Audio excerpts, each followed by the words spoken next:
Hey, what's going on, everyone? Live. Lots of eyes in that hive.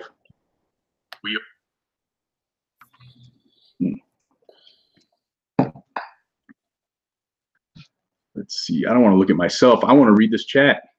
So we got Tony Sanders in here, backseat driver. How you guys doing?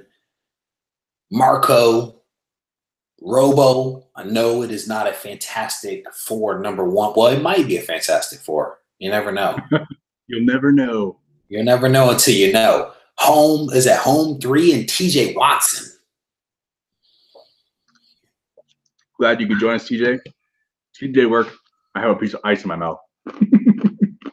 Bubs, how you doing, brother? I was watching some of your videos earlier today. TJ worked 13 hours a day, so now he's just chilling out. He's ready to watch some YouTube. Comment. All right. How you doing? Yo, Tony's in every. He's like the first guy in every single one of these chats. He's starting to be like Miss Hustle. Berg Nasty 54. Good to see you, Steven. Hey, Matt, I decided to do something special for you today.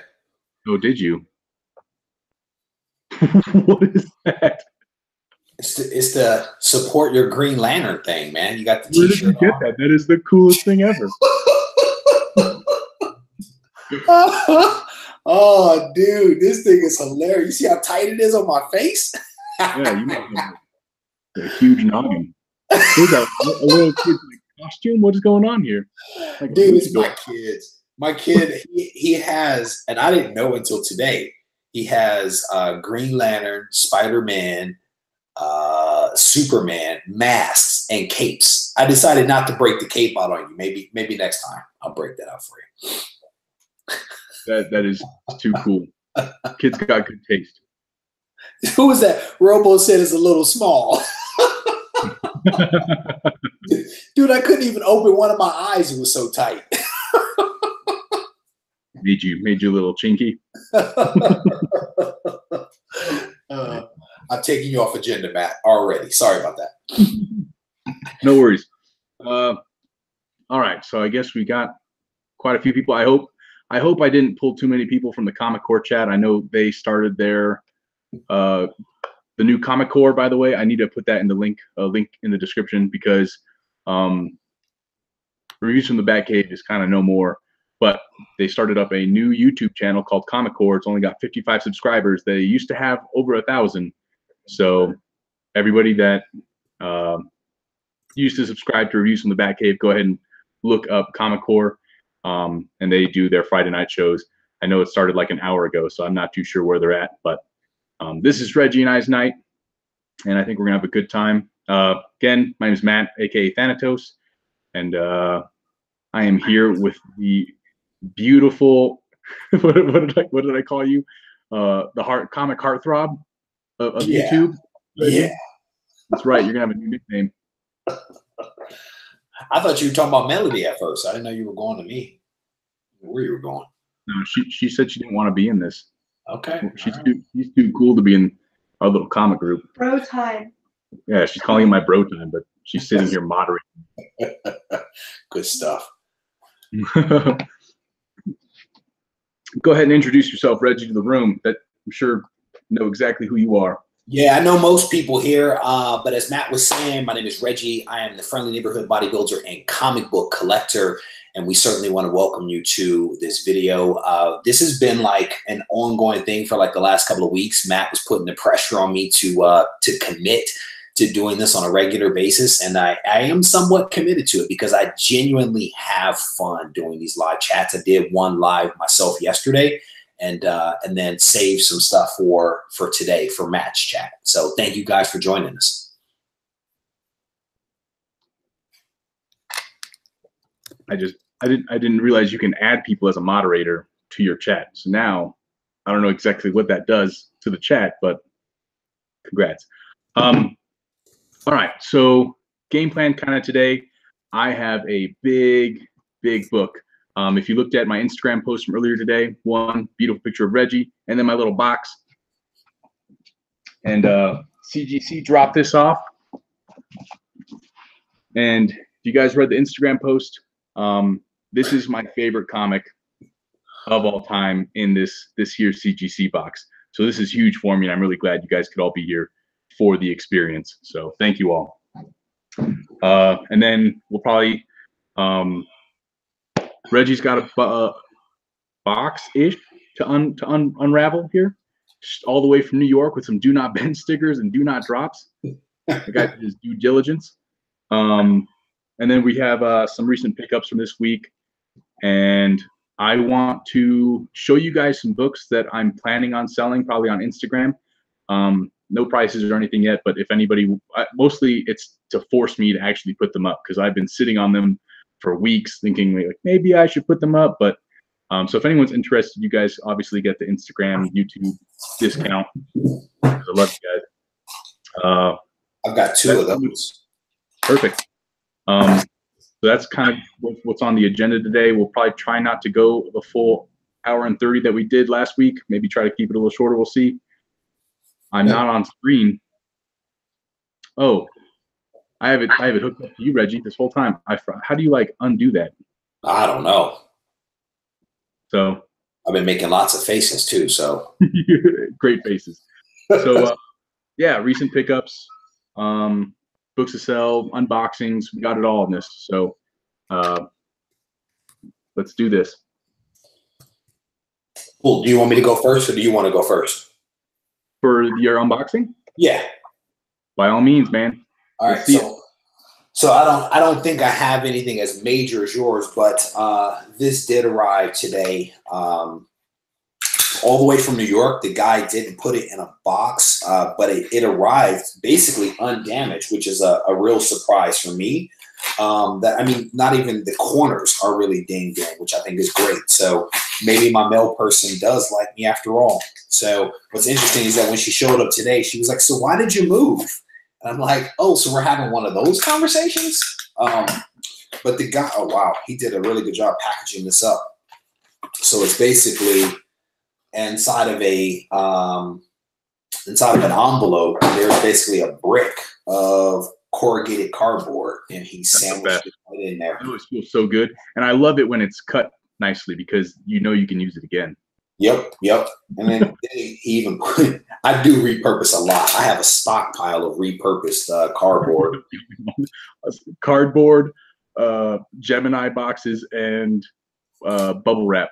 But brother, I am an expert at opening up Gemini boxes without messing them up so that they can be repurposed. And I even have a stack of them brand new, and I will still repurpose if I can. It's like, why spend the money unnecessarily, you know? Yeah.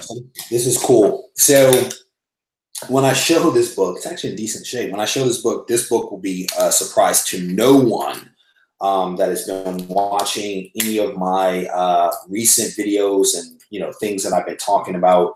It essentially completes a story arc for me. One that, again, that I've been talking a lot about. It is Fantastic Four number 50. So hopefully there's no glare on this thing, but this essentially completes that whole story arc of Silver Surfer Galactus appearance. So this thing is very cool. It is a lower grade copy, which kind of fits in line with the other books that I've picked up, with the exception of 49, which I think is a 7.5. But the two 48s that I have are like 3.5 and a 4, and this kind of falls right in line with that. So definitely a nice book that I am happy to have in the collection. And I will probably pick up another copy of this thing. I've been buying a lot of doubles as of lately for a couple of different reasons, but pretty nice book. Would you like to elaborate on your reasons? Oh, so yeah. So part of it is I have a hard time parting with books, you know. So at some point down the line, if I ever decide that I want to actually sell the book, I want to still be able to retain one from our personal collection. And I really, really like that story arc of you know, Silver Surfer all the way through. I enjoy that story arc, you know, and so I don't want to be without that in my collection, you know. So that's part of the reason why I am choosing to buy 2 of them. But it's also because there's a lot of value in these books, and I believe there is a lot of future potential for them. And so, you know, if you can have one, why not have 2 if you can do it? So that's part of the rationale. Yeah, and that's a very iconic Silver Surfer cover. Brother, yes, it is. I mean, it is a gorgeous cover. I've actually passed on buying this book in the wild once before. A guy had this and a couple of other books, Fantastic Four related, that he was selling. And I just couldn't pull the trigger because of the asking price. And so I passed on this one. My theory was I wanted to get 48, 49 before getting 50. And that's exactly what I did. I did 49 and then 2 48s and then a 50. So, but just a gorgeous, you know, Kirby cover. I love it. I love that book. I love the story, you know. Things that I have to read eventually. Brother, it's a good story arc. I mean, it is worth the read, you know. It really is. And I've been reading, I think I've mentioned this several times. I've been reading Fantastic Four from the beginning. I'm up to, I think, issue maybe 7. And I've never been a big Fantastic Four fan, but I am really enjoying the stories, the characters. And then when we talk about recent pickups, I'll talk a little bit more about it because there's a tie-in to some things that I just picked up recently with some of those early Fantastic Four books. So if you have not read it, you may want to check it out. Yeah. I don't know. It might have been like I'm not, obviously not the biggest Marvel guy, but to me, the Fantastic Four always kind of had that, like, their power sets were very old school. Like, they were really exciting maybe back in like the 60s. And I think that's kind of what held me back when I was younger. It's like, the guy can stretch. That doesn't sound very fantastic at all. It's kind of gross. But you know what's crazy though is that I've been talking to guys that are a lot more knowledgeable than myself as of late, and I think your point was probably something that I thought about as well, that maybe back in the day their powers were original. And this guy helped me to realize that even back then, those powers weren't necessarily original, that they borrowed them from other characters. So like Mr. Fantastic is based upon Plastic Man. And the theory was that you know, the Invisible Girl, then I guess Invisible Woman, was based upon another like fictional book. And so it was just kind of interesting that they weren't truly original characters even back then, not to take anything away from the people that created them. But it's just the history part that I thought was kind of interesting, you know? Yeah, yeah. Well, maybe I'll give it a spin sometime. Let's see what's going on here. Evan says, "What's this? Where am I? Who are all you people?" Well, maybe hope you're not on drugs. That's fine. Just kidding. This is Colorado. You can do whatever you want.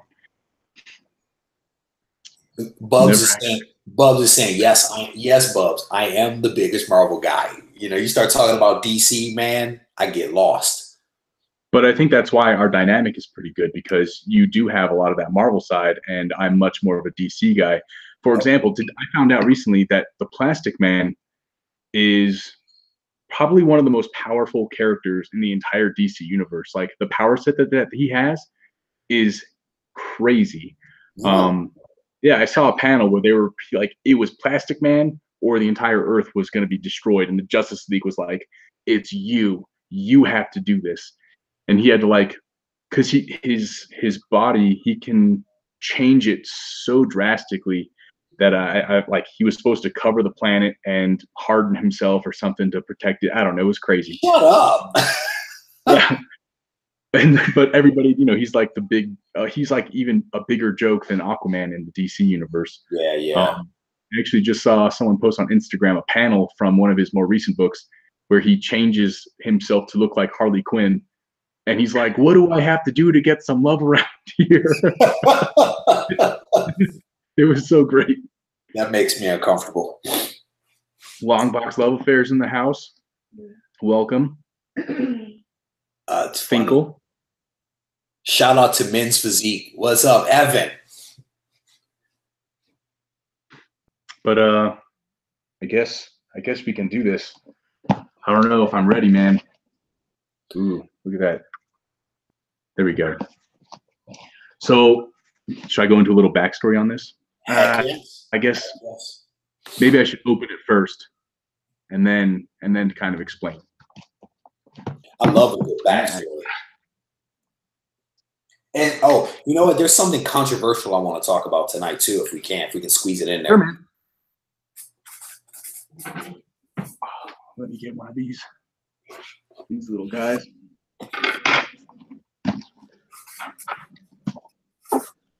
Nope, long box. You did not miss it. It's here. You guys want to go ahead and throw your guesses into the chat before it comes out? By all means. Is it Green Lantern related, as evidenced by that shirt? I mean, if it's one of my favorite comics, it's probably got to be, right? But you would think that most people who say, like, this is my favorite comic of all time, could be of your specific comic book character. Like, most people would say that a Green Lanterns fan #1 comic would be a Showcase 22 or a Green Lantern 1. Mm-hmm. But those would be incorrect. Talking to you, Kingpen Comics. Green Lantern #1's right there. Must be the first Black Widow from Marco. Who Dat Comics? How you doing? Someone's in my brain. Signed Sinestro, I'm seeing. Golden Age Green Lantern. It is not a Golden Age Green Lantern. Always Green Lantern with Thanos. Yes, that is true. 52, 1 and 209.8. Nope. Still haven't found one yet. But I'm still on the hunt. There's a Green Lantern 7 guess here. A couple of those, huh? Giant size X-Men. That's already back there.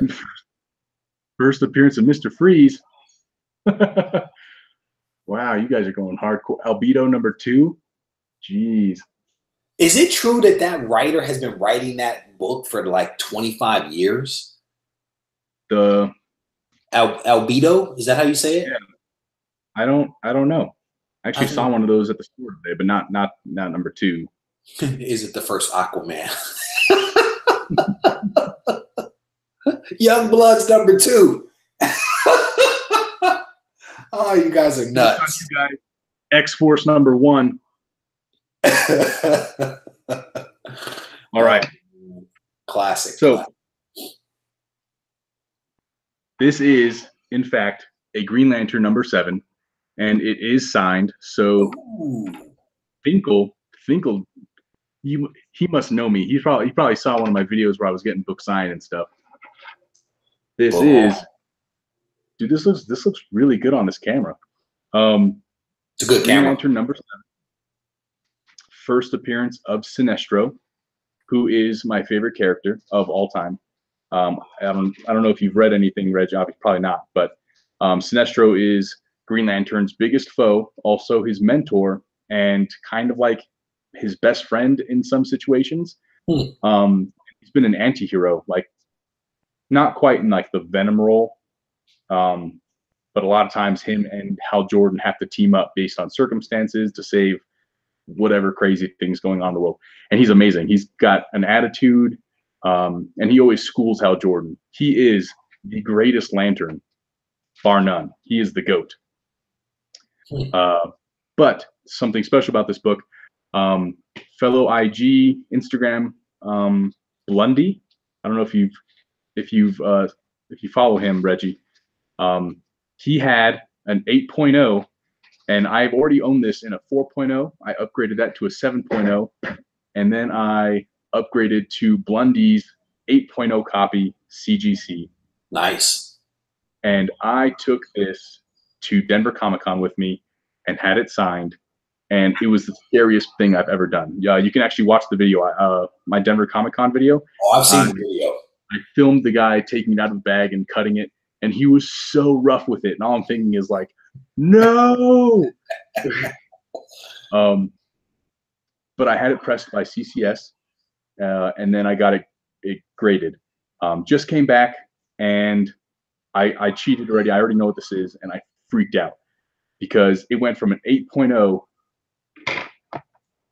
to an 8.5. Ooh. Wow. this is now in like the top 25 of all Green Lantern number 7s. Wow.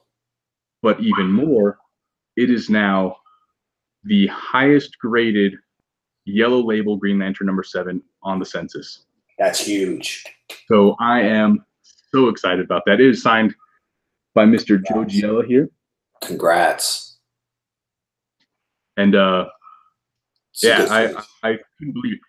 It was a grade bump by a 0.5, yep. And it was creeped off white pages, and now apparently page quality can get better with time because it is now just off white.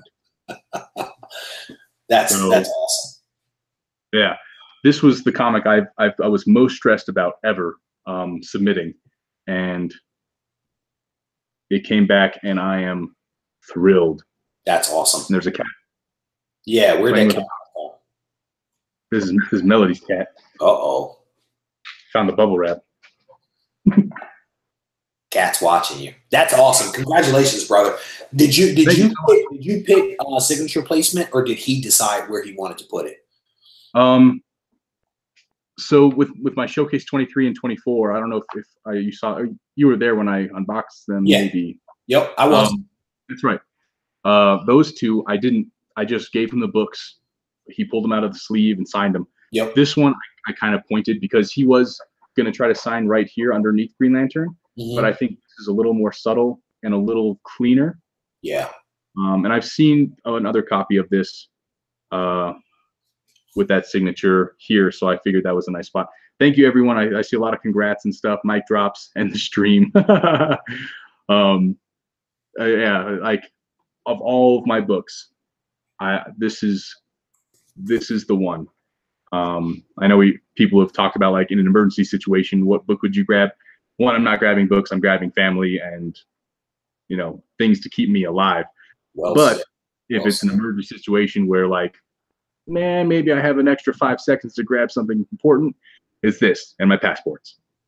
That's a good book. That's a good book, man. I really like those Green Lantern books with the pink on the cover. I don't know what it is about the Green Lantern and pink. I just think they look really, really good.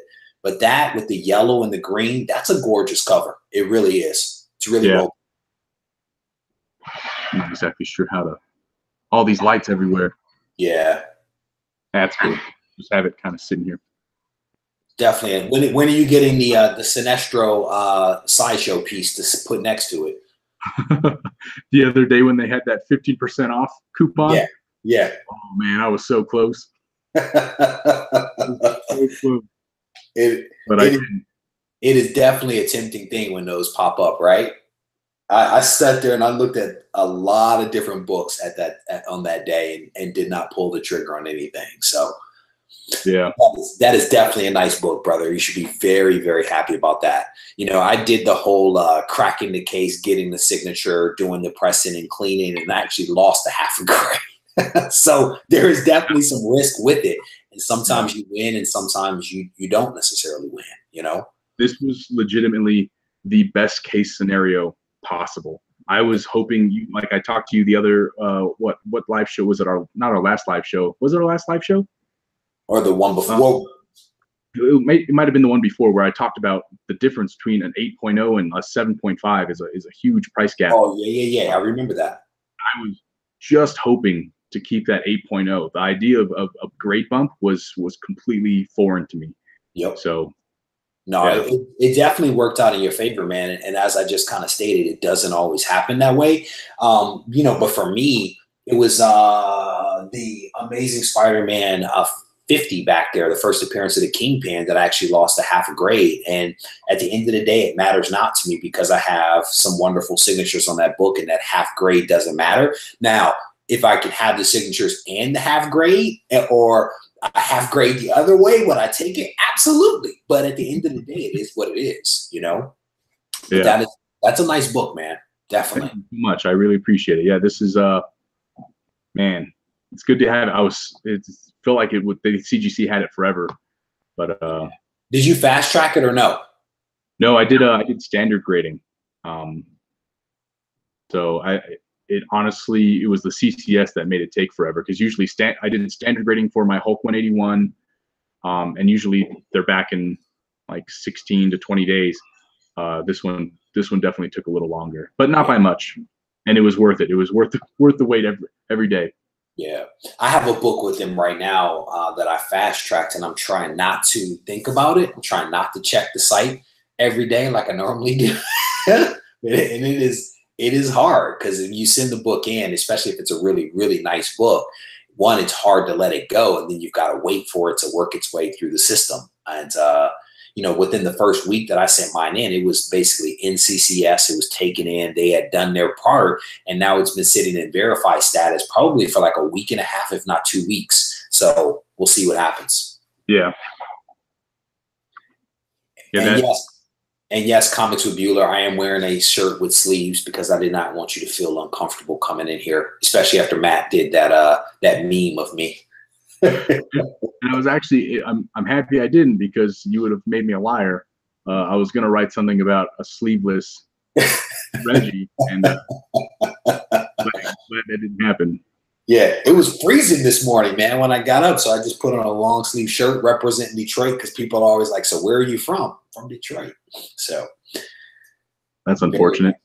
Yeah, well, brother, I told my mother when I left to go to college, I was like, I am never coming home again.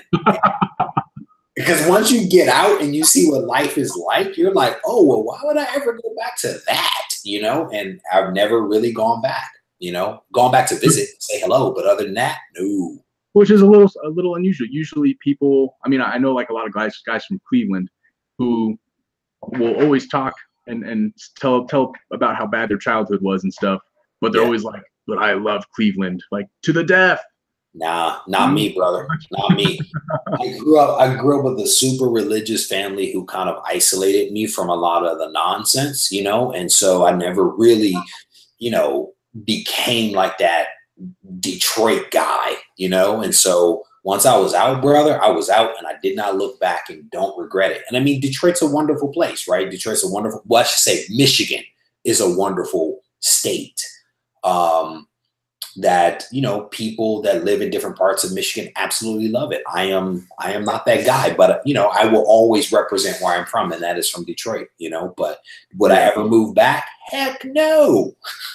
And I've lived a lot of places, brother, a lot of places. All right, so that's good stuff. So what's next? What's next on the agenda? What'd you pick up this week? So it was a relatively light week for me. I picked up the new Fantastic Four, and I read that. I got Amazing Spider-Man #3. And if you guys watched my video, you know I was super excited about 3. It was a little bit of disappointment, not because it was a bad book, but because of my mismatched expectations. But I did pick up this really cool book. This is Fantastic Four #1, the Kirby cover. And I may get this wrong, so bear with me. I think that this was an ad that was done in a book back in the day. And I want to say it was maybe Astonishing Tales. I got to look back at my notes, but it was an ad for the Fantastic Four that they then turned into a cover. And I think there's 2 versions of this. One is a color version, and then one is the black and white, one per store. These prices on eBay are like all over the place, but I picked it up for a couple of bucks.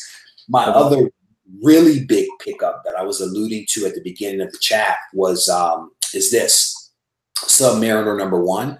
I actually picked up 2 copies of this. The other copy has not been shipped out yet. The guy is actually on vacation, but I picked this up, and this ties in very nicely with the early issues of the Fantastic Four that I've been reading. And so I enjoyed this read because, again, like I said, like the Fantastic Four was fresh on my mind, and this was done at the time of that, or at least tied back to it. And so it was a really good read. This is a book that when you see this cover, you know exactly what this cover is, you know. And I picked up 2 copies, both raw, both, you know, maybe mid-grade on a good day. Maybe I'll get the same grader that you got, and I'll come back at a nice mid-grade for these. But that was essentially it. I did pick up some really cool stuff. Let me show you this. I was talking in a previous video about possibly dabbling in Gold Age. And RB3 hooked me up with some Gerber guides, right? They're like basically like photo journals that show the covers of various books, and it allows you to do a little bit of research to check out the covers. And what he told me was that there was some artwork in the books, and I didn't really know what he meant. I thought it was a couple of signatures or something like that, maybe a sketch or two, small sketch. I didn't realize it was this. Yeah, you showed in your video, I think, I don't know if I saw that one. I know I saw the one with the Phoenix, and I thought that was amazing. Yeah, whoever that artist is fantastic. Yeah, the Phoenix was incredible. At the time that I did the live show, I had only looked in that book. I ended my live feed and then opened up the very next book, and this was inside. And you guys know I'm a huge Spider-Man fan. That is a gorgeous Spider-Man. I'm also a really cool Thanos fan, and so this was on the other side. So definitely thankful to RB3 for the act of kindness with these books. And they were part of a larger project that he was doing where he was collecting sketches and signatures and stuff like that. And to be honest with you, this was a secondary project for him. And now I feel like maybe I should complete it because it's so well done that maybe I should complete it. So I need to continue thinking about that just a little bit. But those were essentially my pickups this week. Nothing crazy, but a couple of cool things. Definitely need RB3 to share that artist name because I imagine a bunch of us are wanting commissions from that guy. Shelby Robertson. Yep. Is he in the room? He is. RB3 is in the room. Yep. And I may do a separate video on this as well because again, the artwork that was in there was a complete surprise. I popped it open and was blown away. So I may do a separate video just to make sure that I showcase that artwork in its proper fashion. So. And you also have a suggestion or a Undisputed Frost would like to hear more. You talk about the Fantastic Four story of 48, 49, and 50. So maybe that's a video idea for you. Unless you want to do it right here, right now. But nah, I may do it as a separate thing. I did see that. And one of the cool things that I've been doing is people give me these really great ideas. They message me. Things pop in my head as I'm doing these live chats, and I actually have a whiteboard that I need to put up on the wall where I'm actually keeping track of all these good ideas that I could turn into videos. So I may end up doing that at some point because it is a really good story arc, and I want to make sure that I do it justice. And I think the proper way to do that is to probably do it in a video where I show the 3 books and kind of talk about the story in the book and why it resonates with me so much. So I would say stay tuned for a future video. You heard it. It's going on the board. Who was that said that? Let me find that. Undisputed Frost. Undisputed. Okay. Got it. Undisputed. Good stuff. What's up, Whodat? Whodat is asking, what is your favorite cover from between Fantastic Four, 48, 49, or 50? Man, it probably is 49. I think 49 is really cool. Then I think 50 and then maybe 48. I think that the Watcher's sandals that he wears in 48 are a little dated. You guys know what I'm talking about? We need to see it. You talking about that guy up front? Yeah. He's wearing the Sparta sandals? Yeah, man. His choice of footwear makes it a little difficult for me to get on board with him. Every time I see this cover, I don't know who that guy is, but think of 300, the Hunchback dude. Like his outfit, yeah, he does get a little hunchback like, but he's like a giant. He's a giant. But I think 49 is probably my favorite cover. I really dig that cover because it has Galactus on the front cover. It has the Silver Surfer flying in. I mean, it's a really well done cover. Actually, I think I put that one up for Floating Head Friday today. In fact, on my Instagram. Starting your own Your own hashtags over here. No, somebody tagged me with that. I didn't make that one up because somebody was like, I think it was Kingpin. He was like, I didn't even know that was such a thing, and I was like, neither did I until somebody tagged me with it today. You know, it's really funny that people underestimate how many floating head comic book covers there really are on here. There are a lot. I mean, New Mutants 87 is floating heads. There's actually a ton of floating head comics out there. Quasimodo, Kingpin, off the top deck with Quasimodo. Well done, sir. Ooh, someone's going to Boston Comic Con tomorrow. Oh, I didn't even realize it's 11:30 on the East Coast. Wow, Neil Adams is going to be there. Good stuff. Yeah. Have fun, man. Enjoy. Kingpin, you are a funny dude, I got to tell you. Lived in the Bay. I lived in Richmond. Oh, very nice. Very nice. Yeah, I live out here now. I've been in the Bay for the last 4 years. I think it's been about that long.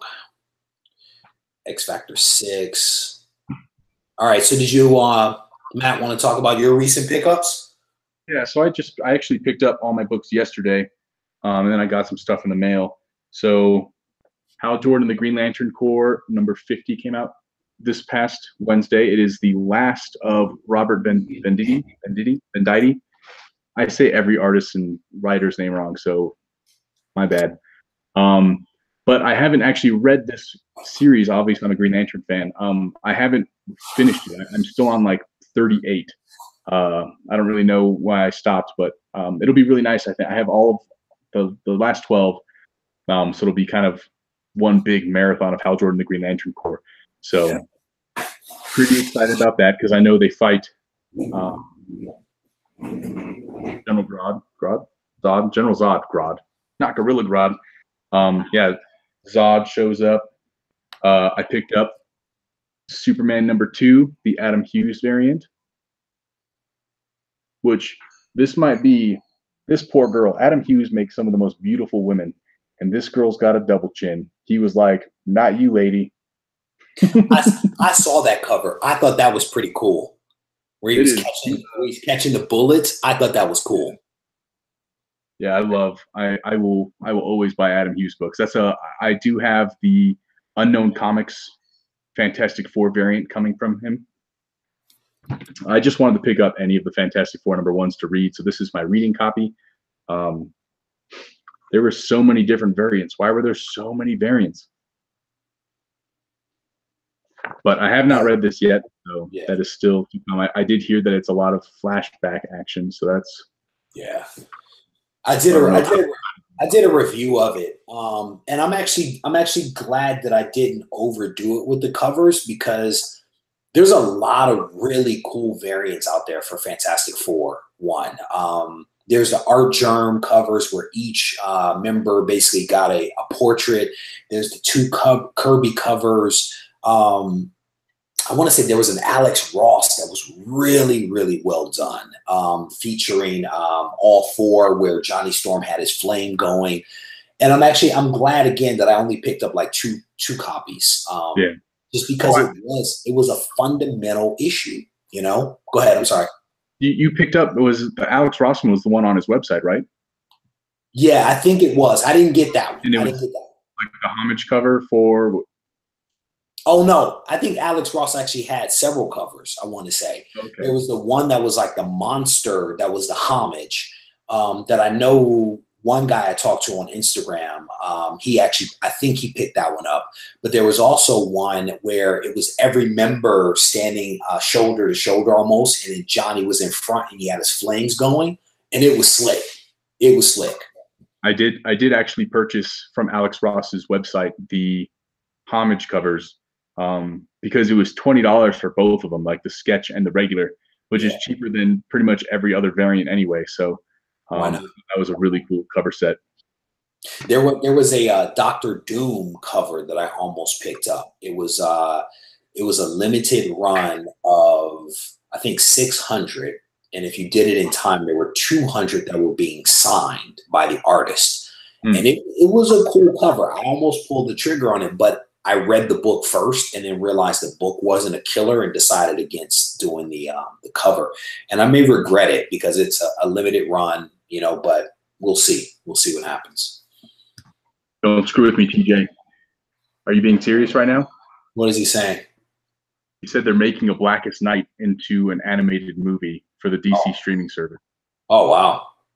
That's I keep meaning I have a bunch of books I'm sending you, Reggie. And one of them is a Blackest Night book. And that is a series that you need to read. I mean, it's a lot. There's a lot going on in the Blackest Night, but it is one of the coolest reads ever. Okay. If you read anything DC, that was one of the coolest events. It blows things like the Batman Who Laughs and all that, the metal stuff. It's so much better than that. And I've heard really good stuff about both of those that you just mentioned, the Batman Who Laughs and also the metal stuff. People have spoken very highly of those. Yeah, metal was great. I mean, it was good, but nothing. Blackest Night was a game changer. And I think right after that was when Marvel was like, okay, Marvel Zombies.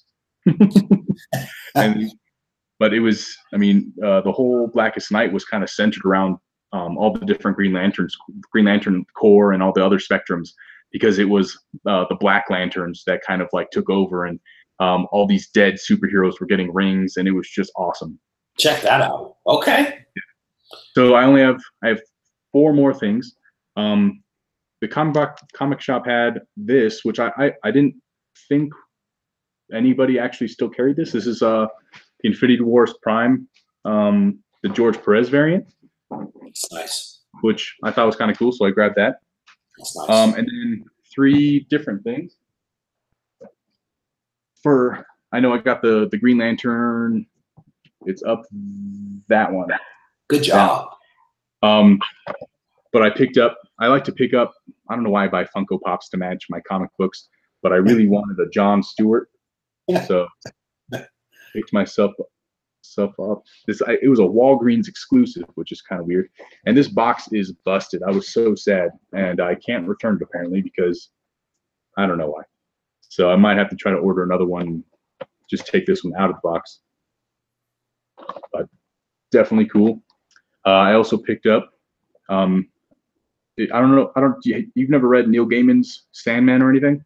No, I've seen it. I've seen it around. Yeah. But I also picked up. That's cool. Death, which if you haven't read, Neil Gaiman, obviously being an author of novels and stuff, is an amazing writer. And his Sandman series is huge. The universe that he's created for it is crazy. And they just started the Sandman universe #1 this past week. I think that's a new book that came out. And it's not written by Neil Gaiman. I think Neil Gaiman is pushing the whole agenda, and he's got the whole master plan, but he's having other people write, which is kind of cool. But so I picked up Death. That's cool. But fitting because Thanatos is actually the Greek god of death. So always kind of been fascinated with that kind of stuff. And lastly, I picked up the new Overstreet Guide. Very nice. Which always has amazing, really, really good articles. There's always fun things to read, like comics that are gaining rank, or they'll have like highest sales for graded books. They try to make lists of like top 20 modern comic, all the different eras, and whether they're accurate or not is kind of like, I don't know.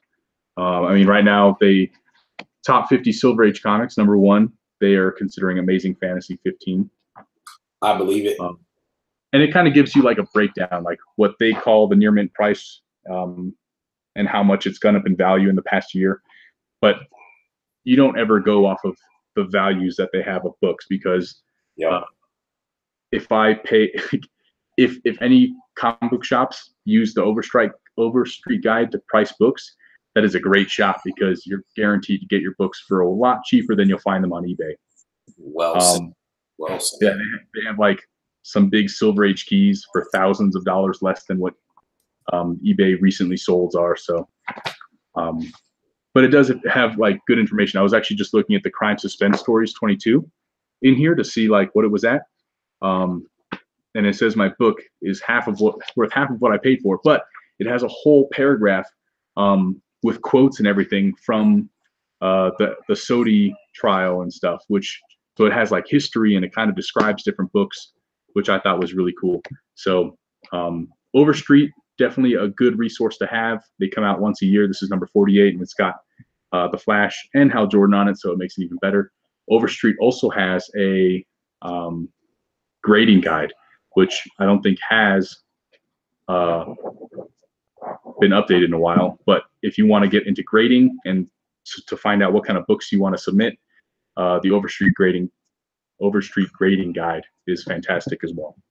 What other resources have you used? A couple of guys here are talking about Comic Price Guide, Key Collector app, which I am a fan of. What else are you using for pricing? I love the Key Collector app, and I'm probably going to subscribe to it because they do have a lot of cool resources, and they seem very, they're definitely pushing the envelope as far as what they can offer, and they're doing all these giveaways and stuff. And I think it's like $20 for the year. For pricing books online, obviously GPA is one option, but I use Go Collect. Yep. I love Go Collect because they're not GPA is all eBay sales and it's only CGC, whereas Go Collect takes Comic Link, Comic Connect, Heritage, yep, and eBay sales, and it's for CGC, CBCS, and all of their like signed and all that stuff. So, and they put out pretty good blogs daily of books that are on the rise, books that are I don't know. I think that they're my favorite resource, but I think they are like $5.99 a month. Yeah. Yep. Backseat Driver says Go Collect is the GOAT Collect, and I definitely agree. It's user friendly. It looks good. The articles are a bonus. Sometimes GPA is kind of hard to browse through, and don't try to search. Yeah. Searching is awful. So Go Collect. There's a couple different ones that are free. ComicsMV.com is one that is free, but they don't update as much, I think. But if you're just looking for something quick to kind of see what the most recent sale price was for certain grades, ComicsMV.com is one. Dang, there was another one. There's a whole bunch out there. I don't really use Comic Price Guide. I stick with Go Collect. I actually like Comic Price Guide, not for slabs, but I actually like it for the values of the raw books. I find it a little helpful to reference them, to kind of triangulate things versus using it as a strict guide. So, but to your point, I think there's a plethora of services out there for people to use. I too like Go Collect. I actually use that one all the time. And in fact, I actually just put up a video earlier today around 2 o'clock where I talk about Go Collect and how I use it to analyze what books I should send in to be slabbed or not. So if you guys haven't seen that, I would encourage you to check that one out. But I do like Go Collect. I am still trying to, when I find some time, figure out how to use their modeler. They have a modeler feature on there that I don't understand it just yet. And so I think I need to spend a little bit more time trying to understand what the heck that thing actually is helping me to model. Because the functionality leads me to believe that it does something really cool, and I just haven't had the time to figure it out. Yeah. Zap Kapow, Robo Beardo is saying Zap Kapow is an option. For those of you who want to try out Go Collect, anytime you sign up for their site for the first time, I think they have like a promo code right there that says like, I think it's like try free 30, and you get 30 days for free. So if you've got a big book coming up and you don't want to purchase the $5.99 monthly subscription, you can just do the free trial, spend a month researching, and then pick up your book. So Backseat Driver is basically saying that Comic Price Guide seems to be a little behind. I would agree. And that's part of the reason why I like to use Go Collect, because I feel like they're like almost real time. The same thing with like eBay, right? If you do the sold items on eBay, that is essentially real time. But Go Collect, like Matt kind of talked about, pulls and aggregates data from multiple sources. So I like that. Anything short of that, I think, is not going to be, well, GPA, right? But anything short of those, I feel like there's a little bit of a lag. I mean, even the Key Collector app, when I talk to Nick, I think what Nick does is he has pricing in there, but it's also a 3-month aggregate that he's showing you, and it's not necessarily real time. So I think the paid services are probably the best way to get, you know, near real time, if not real time sales. I saw today that he has a dollar bin list. Yeah. Yep. Have you tried using that yet? No, I haven't. I was using him a lot when I was out like hunting in the wild for books. But since he changed his model to the paid model, I haven't been using it as much. But yeah. I'm also not hunting in the wild like I was when like maybe even 6 months ago. But why? Have you checked it out, or is it something you're thinking about looking at? No, I just saw that as an option today, and I was considering, like, I wonder if that's worth the $1.99. But yeah, I do agree that scrolling, like when you're going through a section of books and you have that open, you kind of like see all the different numbers and what makes them important. I think that was a really great resource for anybody. Yeah, and I mean, I've gotten to know him a little bit, right? Because I did a whole video on Key Collector app because I thought it was a pretty novel app at the time. You know, just being able to see what's the significance, if any at all, of a book that you happen to be looking at. I mean, he has a really great database that he built from the ground up, and it's a great resource. And I think he has the right idea to charge something for it, because I think, you know, that database is valuable, right? So I just haven't invested the time or the money into really digging into the new modifications and improvements that he's made, you know? Sorry, Contender's saying I need another bookshelf, which I do, but I got one right over there, but it's got books and stuff on it.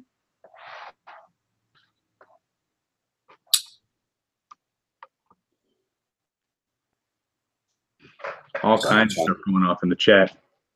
Omega Comics, it's worth definitely trying out for a month for $1.99. I will agree. I will probably go ahead and give that a shot. Might as well. Free stuff on the Key Comic app. Yeah, I mean, again, I was using it when it was all free, you know, but he's added a lot of really cool stuff. I mean, even his partnerships with some artists and the contest that he's throwing, I think, are really nice additions to the app. Yeah, definitely. Thanos needs bookshelves around the perimeter of the room. Obviously, I'm in an apartment now, so it makes it a little difficult. But I'm very excited for similar to Reggie. I want it in a basement. I want a basement room, just comics everywhere. It's gonna be great. But for now, this is good. If we had basements, I'd probably be in the basement. We don't even have basements here in Cali, you know. I'm a big fan. It's nice and cool down there. You don't need any AC. Well said, no brother. No light. Well said. So that's all I had for new pickups for the week. So I guess at the moment we've literally just been loitering. So I do. So I think someone in here was asking, what books do you have for sale? So do you want to show those books? And then I want to ask one quick question about a controversial topic that's bubbled to the surface in the last couple of days. Yeah, sure. So I'll try to go through this pretty fast. If anyone is interested in any of these, I'm more than happy to sell these under GPA, trying to potentially fund some vacations and stuff and maybe some more comics. But it's a pretty fat stack of CGC books. Good. So we'll go through it pretty quick. Here we have 9.6 X-Men Red #1, the Delato variant from Unknown Comics. Got a 9.6. I don't know why I got that book. I really like the cover art, but I don't need it. I got 2 of these, so I'm happy to sell one of these. This is a Rick and Morty number 35, 9.8, the Brain Trust edition. It's got the Pickle Rick, Amazing Spider-Man 300. And this one makes me sad, so I'm not because of the comic, but because of the grade. I think I want to bump this up to a higher grade copy. This is a New Mutants 98, probably needs no introduction, and a 7.0, white pages. It had a crease in the back that you probably still can't see, but right across here that I completely missed.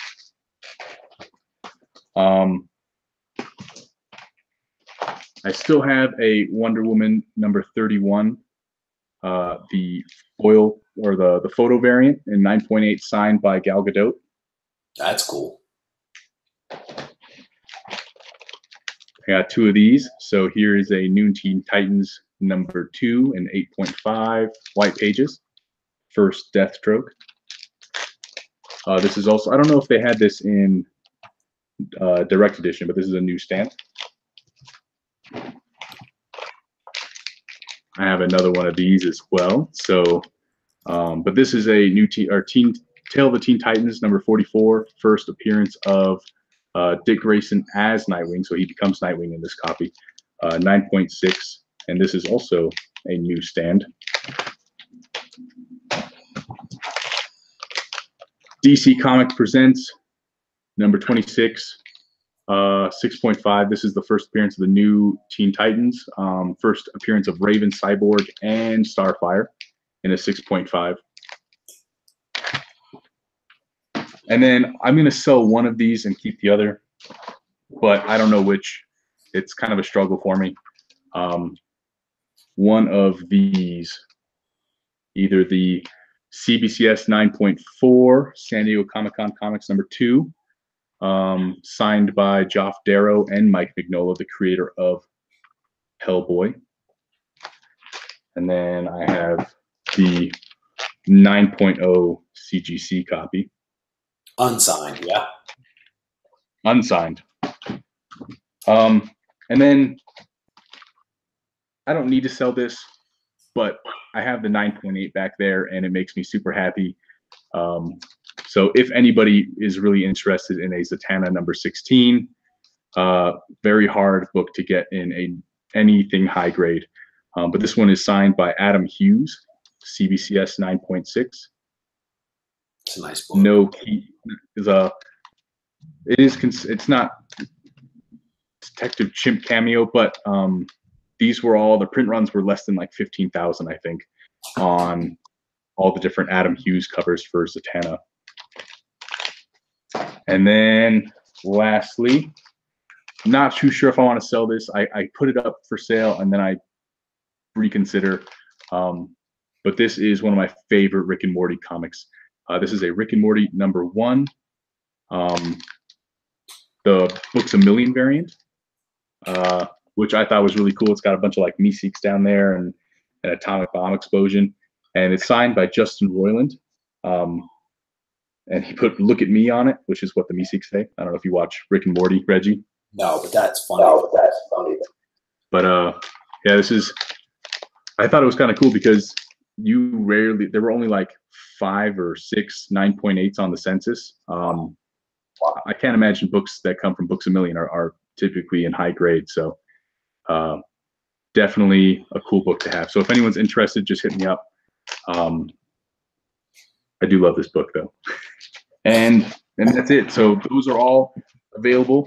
Now that I've showed you, that means I have no choice but to put them up on Instagram. I've been sitting on these books for probably about a month now, thinking like, nah, I don't want to sell them. Yeah. Maybe I should sell them. So now they're out there. So if anybody's interested, just hit me up. That's it. Go ahead, Reggie. So the last thing I wanted to talk about, and I'll do this real quick, is I started to do a video on this, and you brought up Nightwing, and it's a nice segue into this topic. I am not one on Batman nor Batman related like trivia. But there was a news alert that I saw the other day about a guy that is, well, a family that is putting some original sketches and artwork on eBay. I want to say the 16th of this month, that is supposed to be the original sketches for Batman that were done in like 1932. And I guess the guy was debating between the name Batman and the name Nightwing. And I guess the accusation is that, is it Kane? Bob Kane, Bill Kane, whoever the guy that's credited for creating Batman, supposedly saw this guy's reference art and basically stole it. So I thought that was fascinating, that this family is basically saying, you know, we deserve some credit. We have these sketches. We can prove that this artwork was actually created before Batman ever appeared. So I just thought that was interesting, because a few days prior to that, I was having a conversation with a super knowledgeable dude who basically told me that the guy that created Batman actually had a stable of writers and artists. Well, so let me restate, that had a stable of artists that were doing artwork for him that he would sign his name to. So I thought it was very reminiscent of some current day artists, music artists, that is, that have ghostwriters and people like that. So I just thought it was interesting. So I don't know if people have opinions on that, but I just thought it was a fascinating thought. Bob Kane, there you go. Bill Finger, there you go. There you go. So there's like a whole website out there where this family has launched this site. I guess it wasn't a recent thing, but they're basically, again, putting it out there that that Bob Kane borrowed heavily, if not stole, the idea of Batman. So Matt, have you heard anything about this? I had not. This is news to me. I'm also not the biggest Batman fan. Typically, Green Lantern fans are not Batman fans. They seem to hate each other. Really? Yeah, Green Lantern and Batman always have a thing for each other. So you like one, you normally don't like the other. I didn't know that. Yeah, they're always giving each other crap, and there's quite a few issues of them punching each other in the face. Wait a minute. The characters punching each other in the face, or the fans of the characters punching each other in the face? Yeah, it's no. The characters punching in the face, but I'm not opposed to punching a Batman fan in the face. That's hilarious. But yeah, I just thought it was an interesting little tidbit that kind of came across the other day, and it's just, you know, it was interesting that, you know, back in the day, I think these guys were all trying to survive and trying to make a living, and I don't know that they always gave credit where credit was due for people that may have contributed to these ideas. So I think it's fascinating. If there's any truth to it, of course, you want the person that to get the credit that they deserve. But you know, they have this listing that's supposed to be coming up, I think, on eBay again later this month, and the starting bid is like $100,000 for these original sketches. So it'll be interesting to see whether there's someone out there that believes the argument that's being made, and it'll be interesting to see what those sketches go for, if anybody actually buys them even. So we'll see. Someone's going to do it. Someone's going to put down the money for that. Yeah, I agree. I think somebody is actually going to drop the cash, you know. But it, you know, when you listen to this stuff, it is reminiscent of some of the stories that they tell about Marvel as well, where people didn't always get credit. Where, you know, they say Stan Lee was kind of sucking up all the oxygen in the room. It's just interesting, because I had never really heard those stories about DC. Not that I expected it to be any different, or that Marvel was unique. I just had not heard those stories. So it was an interesting tidbit for me to read about, you know. Definitely cool. Undisputed Frost said that the documentary is called Batman and Bill. Okay, Batman and Bill, got it. You are an Amazon Prime member. I am. It is on there. My wife gets Amazon deliveries just about every day. Don't we all? Brother. my post lady said, I met her at the port. She said, "You must have known that you had packages." And I was like, well, we get packages every day, like literally every day, you know? So I feel like the real question is, why is your front door on the second floor. Oh, you got to walk above. Yeah, it's just so the way my house is designed is that the first it's on a hill, right? Because I live in the hills, and there's basically garage on the first floor, and so you go up 2 flights of stairs to basically get to ground level, and that's where like the living room and kitchen and all that stuff is. Yeah, yeah, it's a weird dynamic when you live. Said that, I'm like, what the heck? Yeah. I'll send you a picture. You'll see exactly what I mean. I'll send you a picture and you'll see it. And it'll make sense. I always said to myself, I did not want to live in a house that required you to walk up stairs to get to. And then I buy a daggone house that has 2 flights of stairs. But it's a really cool house, and I consider myself lucky to live here. You know? Yeah, man. So awesome. Well, unless you got anything else, Reggie, I think I'm out of stuff to show. That's it. So outros, I want to thank you guys for taking the time to join Matt and I. You know, he and I honestly enjoy doing these videos because we get a chance to interact with one another, which I think is fun. But then we also get an opportunity to kind of interact with you guys. And kind of as you see, you guys are throwing ideas out at us that give us an opportunity to actually do some cool videos in the future. As I mentioned, if you guys haven't checked out some of the videos that I released recently, I encourage you to do so. I did one today that I think is really cool. It's about 15 minutes long, and it took me a lot longer than that to shoot the thing and to edit it. So if you have a couple of minutes and can swing by and take a look at that, I would absolutely appreciate it. But I want to thank you guys for sticking with us. There were almost 30 of you guys in the room here as part of this chat. I appreciate you taking time out of your Friday to join us and to hang out a little bit. And Matt, I want to thank you for inviting me on because I really do enjoy these chats. Of course, man. Anytime. I think I like this whole kind of switching channel to channel thing. I think it's kind of nice to see different fan base. I think we all have the same fan bases, but a bunch of great guys and ladies in the chat. I forgot the boy who had 7. Before I do my outro, wanted to. I think he missed it. I'm seeing if he's still in the chat, so we could do like a little recap of the unboxings. Oh yeah. But he might not be here. Well, let's do it anyway, just to kind of close the loop. So for those of you who maybe showed up a little late, the main purpose of this, I suppose, would be the big Grail, the Holy Grail, my Green Lantern #7, signed by the great Joe Giella, the oldest living Batman artist as well. One of the great legends of DC Comics. Signed and graded in an 8.5 with white pages. Got a little grade bump. Highest graded yellow label on the census for this book. So super happy to have it. Crazy. That's a great book. I have for Sinestro, by the way. I have a whole lot less setup with my book because that book was the real purpose for doing this live stream. But I did pick up a really cool book that just arrived today, and it is Fantastic Four #50. This essentially completes my story arc of, the first appearance of Silver Surfer and Galactus.